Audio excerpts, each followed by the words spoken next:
Les quiero comentar lo que pasó anoche. Estuve en un ejercicio por la vía digital con Frena.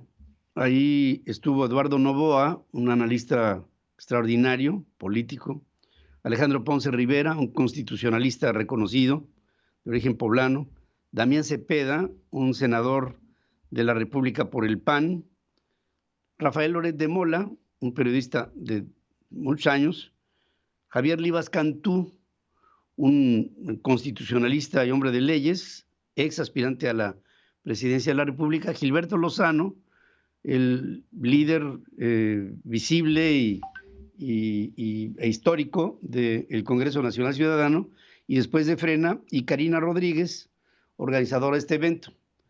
¿De qué se habló? Bueno, se habló de un México libre y de un México democrático, y por supuesto el centro de nuestra argumentación, que no fue una discusión, sino una argumentación, tenía que ver con todo lo que podíamos descargar, desahogar ante el público que tuviera que ver con la revocación del mandato.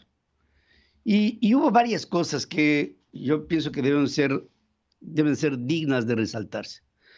En primer lugar, hay la duda de si en este ejercicio fuéramos más los que determináramos que se fuera el presidente, que el presidente se quisiera ir. Bueno, quiero decirles que hay un mandato constitucional. Este país es un país de instituciones, en el que si el Instituto Nacional Electoral, el día de la revocación de mandato, llega a determinar al final de la jornada que hay más gente rebasando la cota de 37 millones de personas, si hay más gente que vote a favor de la revocación que termine en su periodo hasta el 2024, en el momento en que se dé el conteo, en ese momento el presidente deja de serlo. En ese instante, el presidente deja de ser jefe nato de las Fuerzas Armadas, deja de ser presidente de la República, y el proceso revocatorio tiene, ahí va otra explicación. Hay personas que dicen en su argumentación, es que la ley no es retroactiva.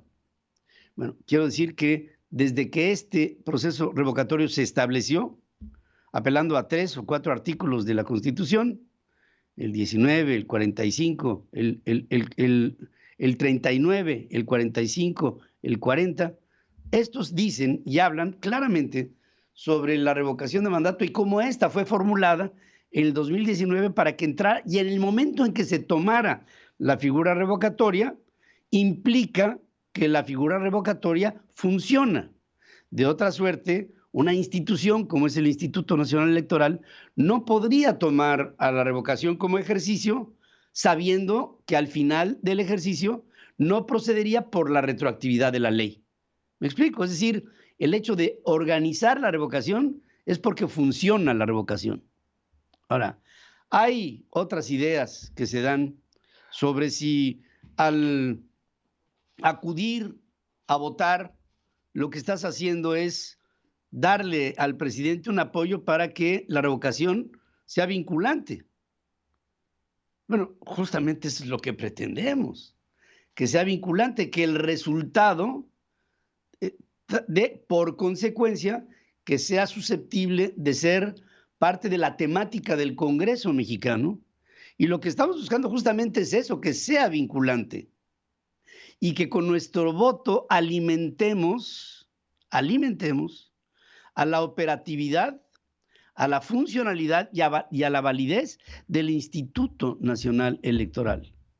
Porque no haremos nada y no abonaremos en nada al instituto si nuestra decisión es no votar. Porque en el momento en que nosotros decidamos no hacerlo, en ese momento el Instituto Nacional Electoral se minusvalora y su operación no está recompensada por la participación de los ciudadanos. Luego se confunde la idea que en otros países se ha hecho el ejercicio revocatorio cuando en realidad lo que pasó fue una ratificación.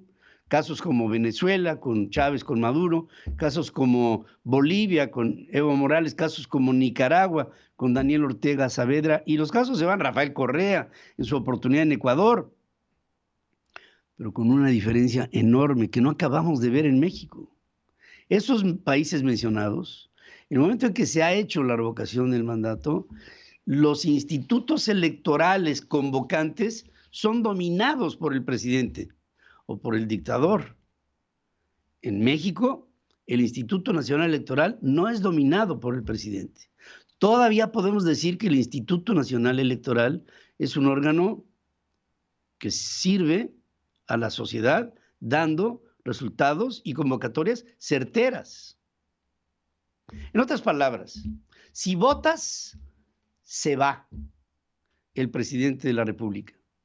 Pero el cálculo del presidente de México y de sus adláteres, de sus colaboradores, es que quienes quieren que se vaya el presidente no acudirían a la revocación porque consideran que acudir es una trampa, cuando en realidad la trampa es no acudir. Es lo contrario. Y por eso es que viene esta duda y nos dice la gente, hombre, si comunicadores, analistas políticos, pensadores, constitucionalistas, bueno, constitucionalistas no, pero los primeros líderes de opinión están hablando y convocando a la gente a que no se vaya a votar, ¿por qué tú estás diciendo lo contrario? Y lo mismo se lo han preguntado a Javier Rivas Cantú, se lo han preguntado a Eduardo Noboa, se lo han preguntado al propio Damián Cepeda o a Gilberto Lozano o a Rafael Loret de Mola o a Alejandro Ponce o a un servidor.